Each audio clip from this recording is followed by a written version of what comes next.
I'm Sarah Wilson and you're listening to the Roots and All podcast. I'm here to help you get growing. Join me as I explore everything plant related both indoors and out and provide the information you need to create your perfect green environment. Hello and welcome to this week's episode of the podcast, and welcome indeed to our new Monday slot. This week I'm speaking to esteemed entomologist Dr Ian Bedford about accepting the insects in your garden and learning to accept their vital role in the wider ecosystem. We talk about how gardens can work alongside public spaces to provide habitats for beleaguered bugs, how we can reconcile growing food with welcoming bugs, and whether reports of Insectageddon are justified. I'm pleased to introduce you to Ian too, because starting today there will be a slot at the end of each episode where Ian talks about his bug of the week. It will usually be a bug that's just emerged in your garden that week. Obviously, this is more accurate for UK listeners, but hopefully it'll be of interest to listeners outside the UK too, because Ian often brings in wider issues. So on with the interview. I started by asking Ian which bugs most need our help. Well, I think within the bug world, we're seeing massive declines right across the planet with bugs that really all of them need our help, because they're all part of that food chain, which, it starts off really down, with the plants, and then you get the bugs that feed on those and the bugs that feed on the other bugs. And eventually those are the bottom parts of those really important food chains, and, which should exist in all our environments. Yeah. So the importance of maintaining these food webs, which, or these food chains rather, which then link together to make food webs, it is absolutely crucial to whether the ecosystems can be sustained into the future. And we have to all accept this, and we have to realise that nowadays all parts of our ecology have a role to play within the ecology, and we can all do something to help. And the days, I think, are gone when you just pick up, a can of bug killer, or the grower goes out and gets the most toxic product he can to just spray on his crops, because it's the knock-on effect for the rest of that ecosystem that has to be taken into account. So to answer that question, I think anything really in the bug world needs to be helped at the moment to re-establish healthy food chains and food webs. And when you say that the days are gone of picking up these sprays, do you think they have genuinely gone because people aren't doing it, or have they gone because we can't possibly carry on like that and we need to change? I think the information relating to them has become more accessible now, and people are aware of the consequences of where pesticides have been used and linked to some serious diseases and illnesses that growers and users of these pesticides have had. And we've seen some incredible disasters around the world with pesticide companies where things have gone wrong, and there's been leaks, and people have died. And in fact, a lot of the chemicals that have been used in the past actually originated from the wars where they were used to kill soldiers. So I think people's awareness to this, and having to be able to see the decline in insects within their own gardens, and you've only got to drive down a road in your car now to see that the windshield just doesn't get the amount of bugs splattered on it as there was a few years ago. So it is quite obvious that we have a problem, and it's all about teaching people what they need to do to improve this so that the environment can really get back to normal. And what's really interesting, I think, in these days of lockdown, when the traffic has been so much reduced on our roads, we're very rapidly seeing numbers start to rise with some species. So it's a great indicator that, it doesn't take much to try and get things back on track again. And so, I really do feel that that's an opportunity now for people to think about what they do in the future, and to try and, particularly where they own a garden, to garden in a more environmentally friendly manner. Mm. And as somebody who is a champion of bugs, what do you think are some of the best and worst habits that us gardeners have that either help or hinder insects? Well, almost certainly it's the thing when you first start to see your flowers and your plants starting to grow in spring, and they get aphids on them. And so many people, up until recently, have just said, right, where's the bug killer? Let's get rid of them, let's kill them off. And they don't think that they're there for a purpose, because those first flush of insects that are actually, say, on the developing rosebuds, are there to enable things like the blue tits to collect insects for their young. It's all timed so that other organisms have a food source. So that's one of the things, that I think people do wrongly. That when they see something, they immediately think, let's kill it, rather than think about what its role in the environment is. And it goes with a lot of other things as well. People worry when they see flying ants, for example, in the summer.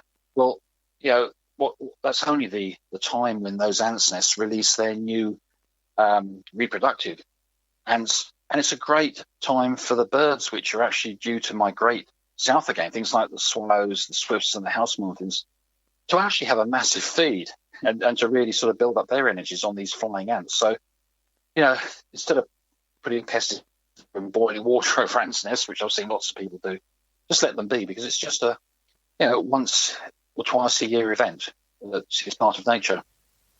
Yeah, I spoke to somebody on Sunday, actually. He was talking about boiling water on ants, and it's a horrible thought. But I guess sort of switching from the insects themselves and thinking about more the plants, do you think there are any plants, that you can think of that are fairly common but do little or nothing to provide a food source or habitat? And I guess I'm thinking more about the ornamentals that we might grow in our gardens. Yes, there's been a trend, I guess, not so much now because people are more aware of this, but to buy flowers that are big blooms, massive colours, but they're these flowers which often double blooms, and that where the insects can't get any access to nectar or pollen.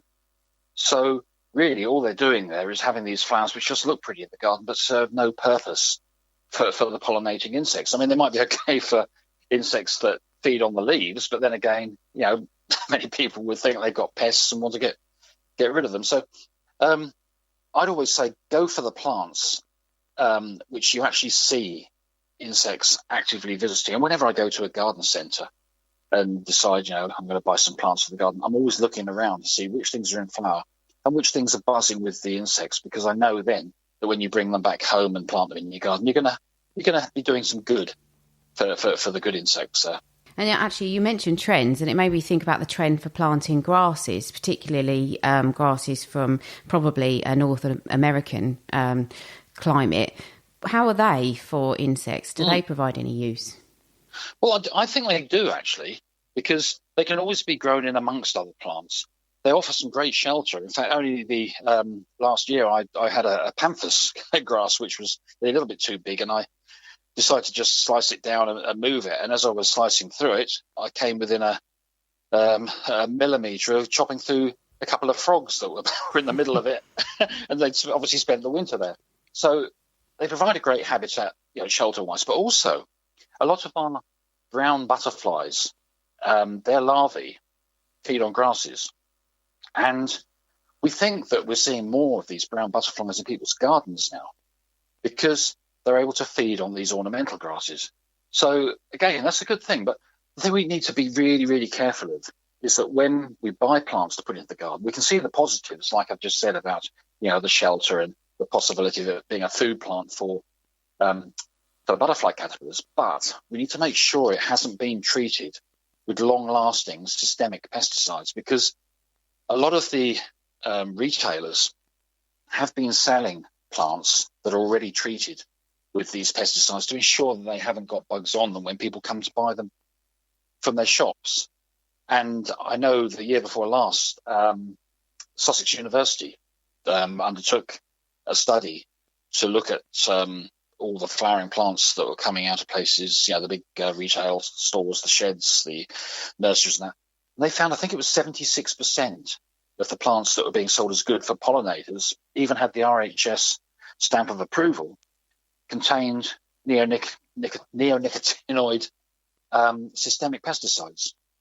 So that's not only bad for the environment, I think it's highly annoying as well that you would be going out and spending good money on plants that you think are going to be great for the environment in your garden, but in fact they're actually providing a toxic environment for pollinating species. Yeah, I did interview Dave Goulson actually on the podcast, and he was talking about that. And like you say, it's upsetting that people think they're doing good and actually they end up doing harm. And that's not good. But talking about sprays, I wanted to ask you if you think that if we want to encourage wildlife, are all pesticides a no-no? And are there any that are safe? I mean, some people think that garlic spray is a really good kind of, insecticide. What are your thoughts on those? Well, I've never come across, I do a lot of talks to garden clubs and horticultural societies each year, and I've never come across anybody who's had a good, valid reason for using a chemical spray within a garden environment. There's always a safe alternative for them to use. But if you did want to spray, there are certain things there which are acceptable. Some of the soap-based products, for example. There's a product actually called SB Plant Invigorator that's been used by many commercial growers and gardeners now, because it's a mixture of soaps that are plant safe and doesn't cause what we call phytotoxic damage, but it washes off small sap-sucking insects such as the aphids, the thrips, the spider mites, whitefly, and doesn't harm any of the beneficial, the more robust insects that are actually on there feeding on them. So these are called, these sort of safe options.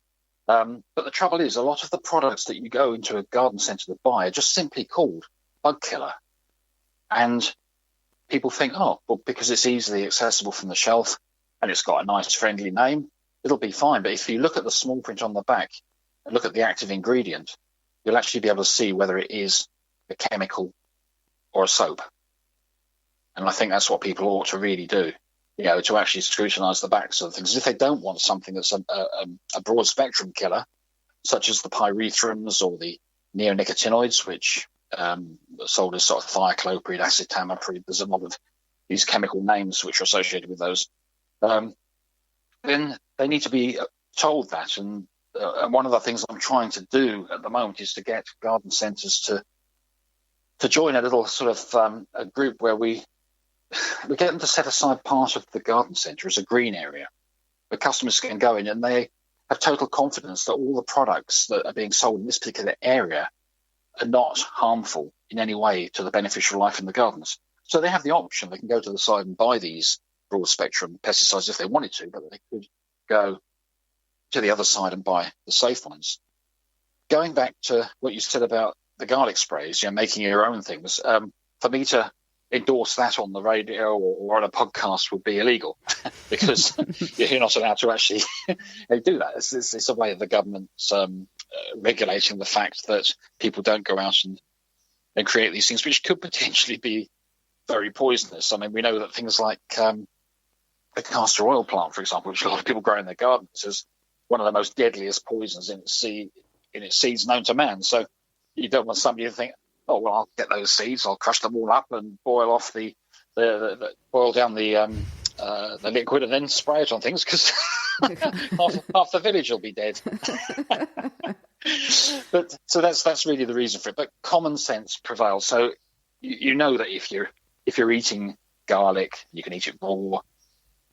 What harm are you really going to do if you were to crush garlic up into a liquid and spray it on a plant? Well, that's your decision at the end of the day, and I think it's also down to you to decide whether it works or not, because having studied a lot of different types of natural products in my time as a research entomologist, I know that there's lots of other factors which govern whether they're going to work or not, and that's down to the environmental conditions and the particular pest and the plant that you're actually trying to spray. Okay. So I was thinking about gardeners and the advice that we get for our gardens, and I wondered if maybe we need to know more about the ecosystems that are specific to our gardens. So there are region-specific species, and there are, species of insects that need particular conditions. And sometimes we think that we're just kind of, because we're applying this broad brush advice of let's plant lots of plants for pollinators, let's encourage bees, let's encourage this, that and the other. I wonder if sometimes maybe we forget that we are part of a region that has a very specific ecosystem, and sometimes we need to know a bit more in order to apply the right advice. Do you think that's a valid concern? Absolutely. I think that's a very, very sensible question to ask, actually, because you're right. In different regions, you get different ecosystems, different organisms that live within that. And the last thing you want to be doing is planting things to try and attract something that's just never going to appear. You might as well put something in that's going to help the environment in that particular region. And I think it's a case of actually standing back a little bit and looking to see what's going on around the area. I mean, where I live, we're very close to a big lake. We've got some open fields where I know there's a certain type of butterflies population there. We're near the Norfolk Broads, where, again, there's lots of insects which like water. So by building a pond in the garden, very, very quickly, I start to see the dragonflies and the damselflies and those types of things coming along. So you can actually, complement and add to that environment by just stepping back and spending a little bit of time looking at it and seeing how you can actually add to it, rather than creating something that's just totally different to what's there. So definitely do that. It's a very important thing. And I always look on the gardens as being like little stepping stones as well, because one of the big problems we have nowadays with so many new houses being built and whatever, it means that an area gets divided up into lots of little small locations, little perhaps small nature reserves and things. And it's very difficult for the wildlife within one nature zone to move to another one. And what happens over time is, because they're all sort of you get a lot of inbreeding, that they're sort of contained in that particular area, and they're geographically isolated.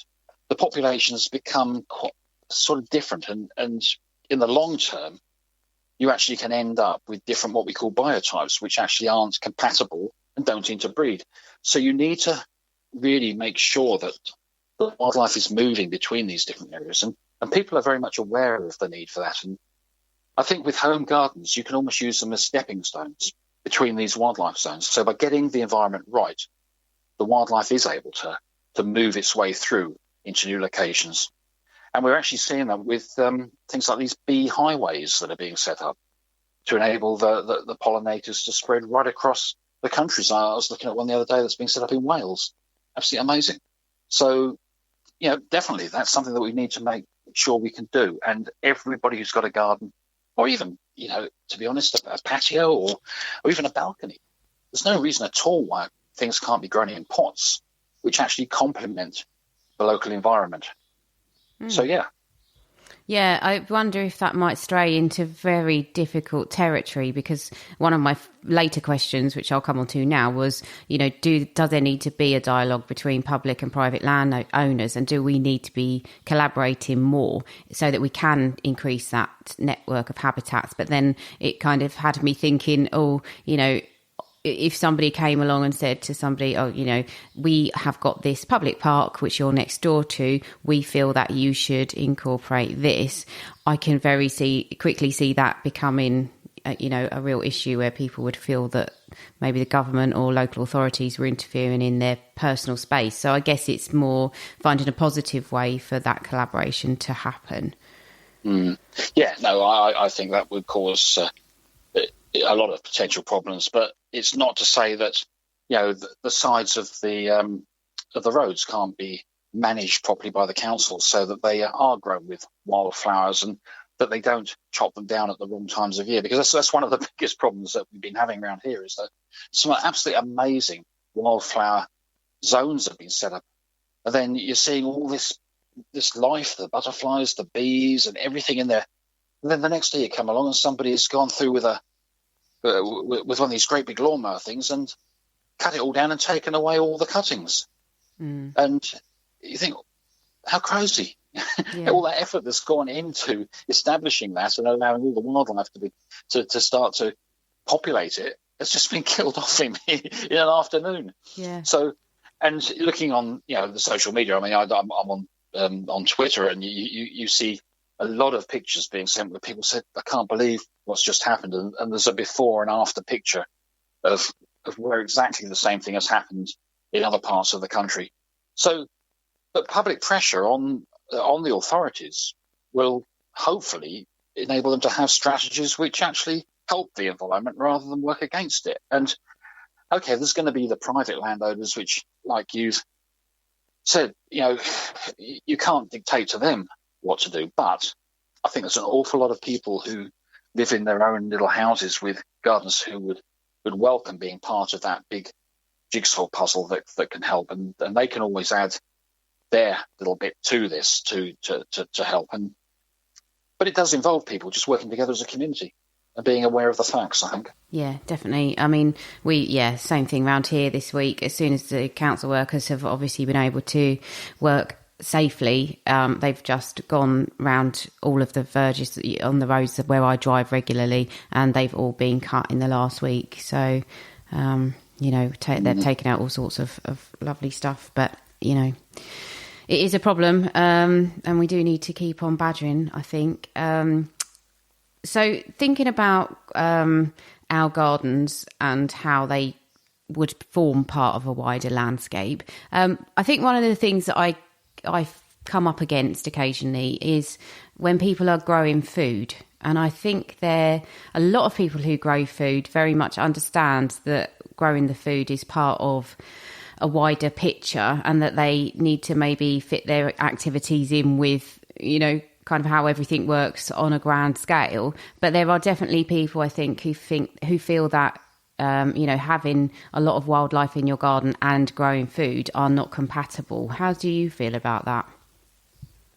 Well, it does require a little bit of planning. But there's never a situation, I don't think, which can't be managed.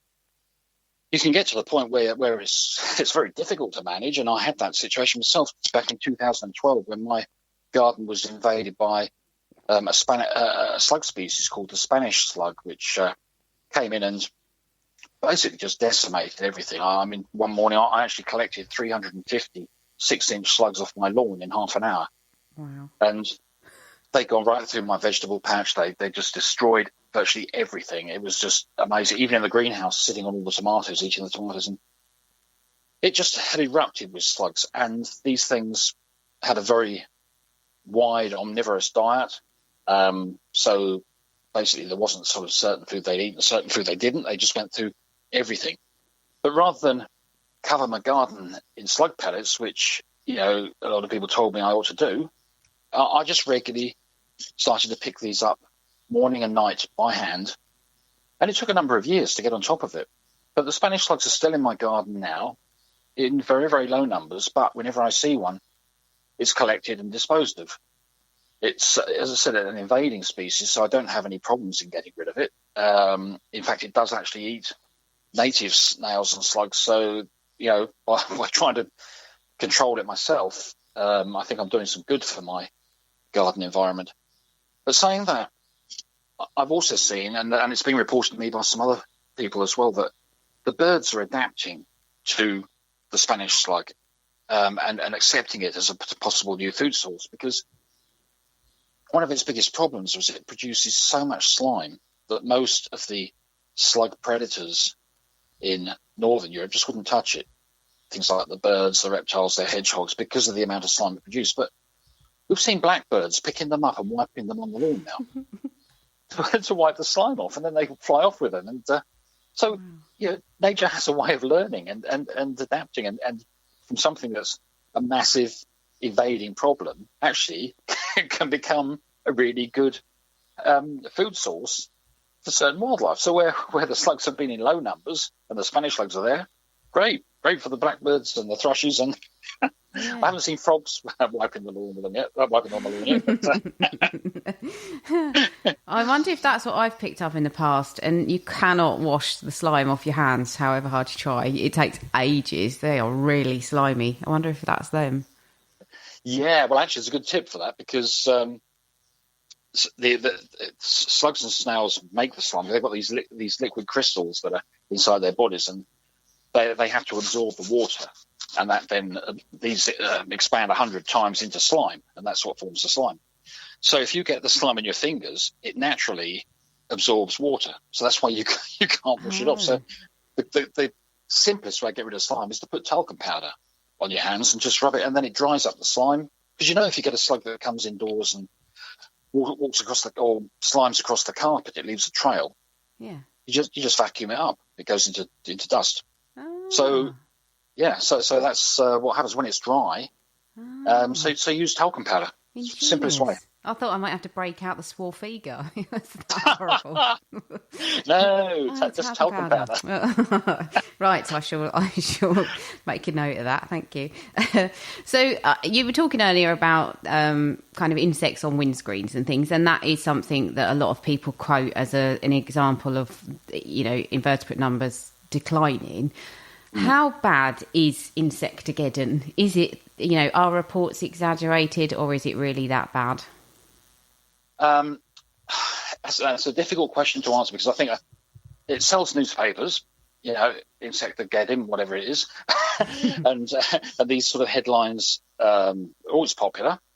But as we've seen with this lockdown, insect populations are very quick to recover once you actually take out the factor that's reducing them. And I think the ban on certain long-term pesticides, the neonicotinoids on field crops, has been a great help, because we're not now seeing so much killing going on in the fields with those types of pesticides. But there's also, and it's become clear with certain species, that the climate is having a great effect on insect numbers as well. And I've been seeing this in particular with one butterfly species, the small tortoiseshell butterfly.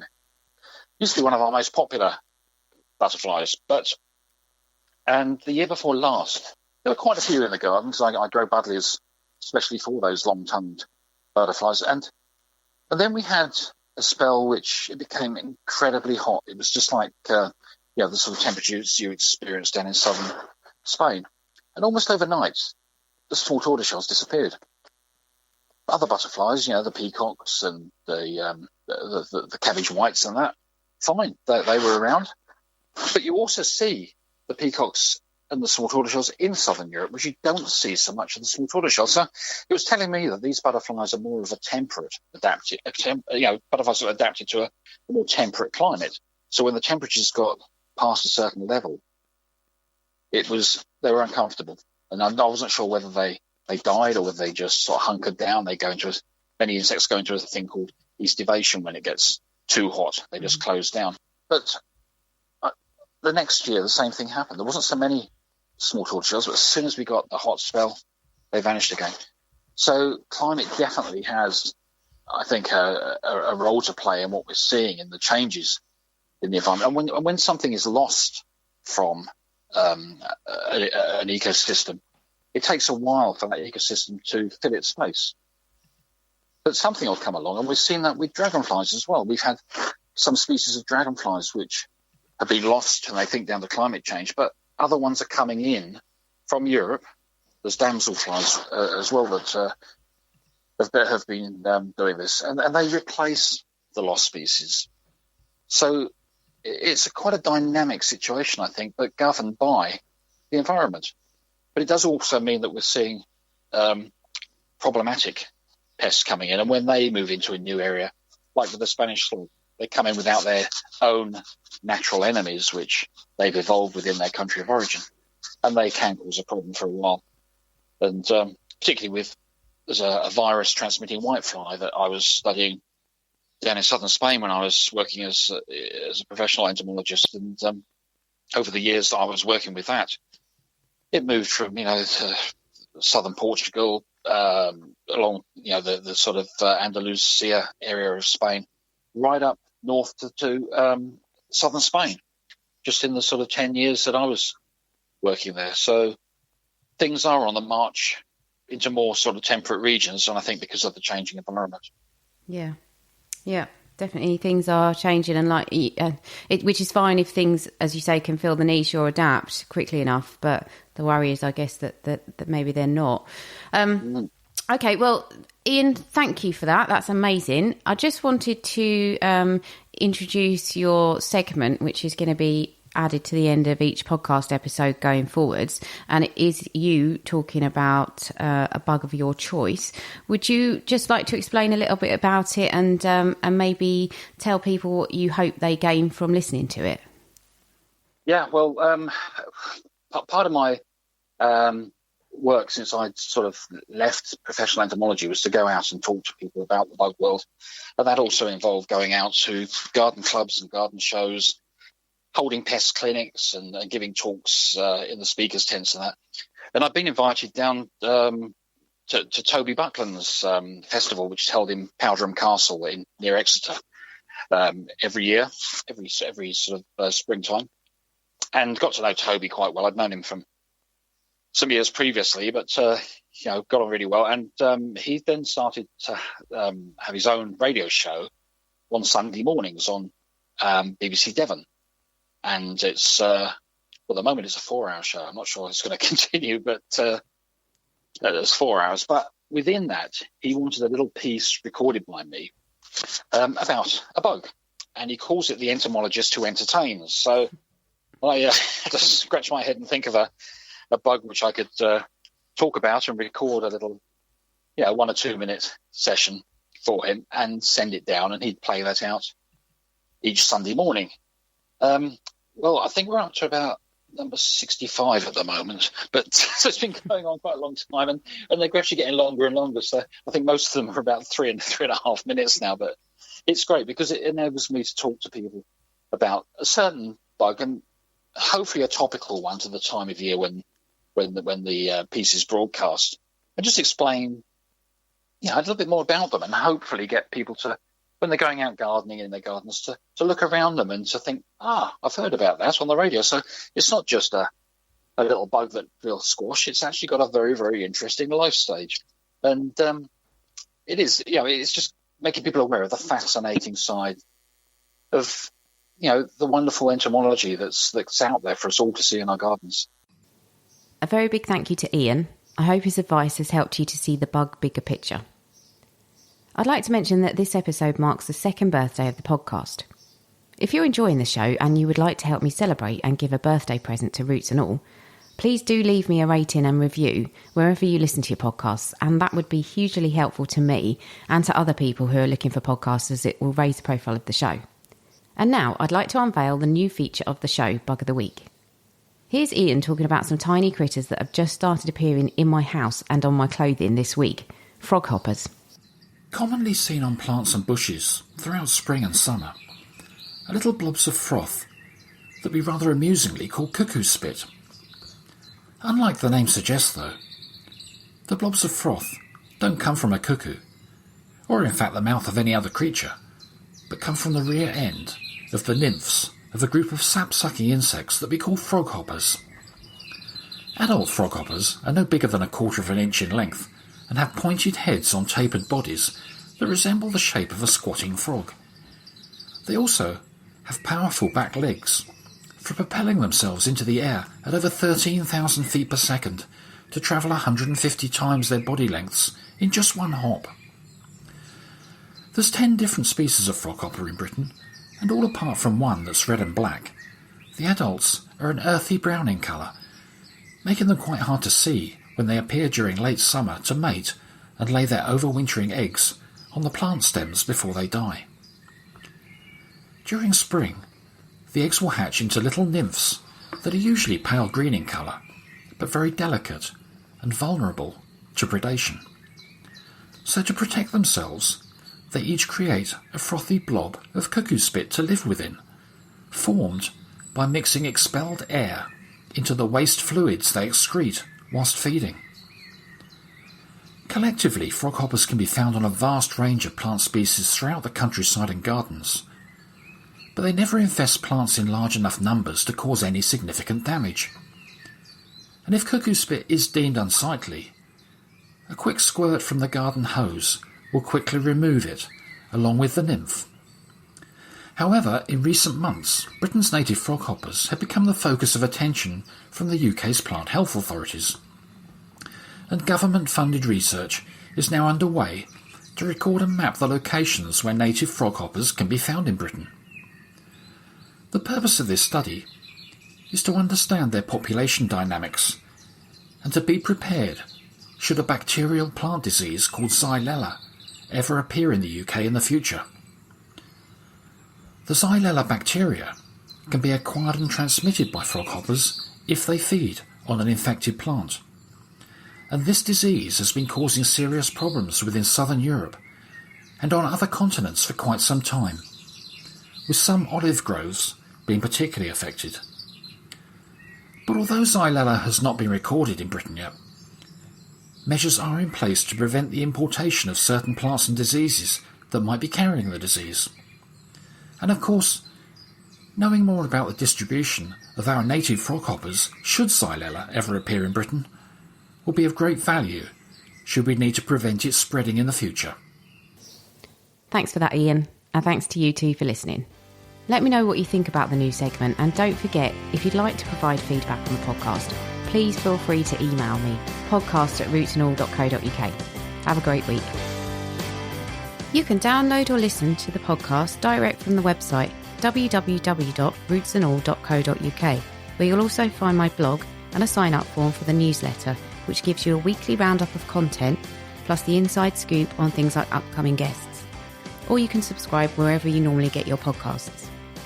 Email me with comments and feedback at podcast@rootsandall.co.uk. Follow me on Twitter, Roots and All, Facebook, Roots and All UK, and Instagram, Roots and All Pod. But please also check out my Patreon, where you can make a one-off donation or take out a monthly subscription to help support my work, because if you like what I do, please help me to continue doing it. Even if you make a one-off donation of £1, trust me, it all helps and I will be immensely grateful. So please go to Patreon and search for Roots and All.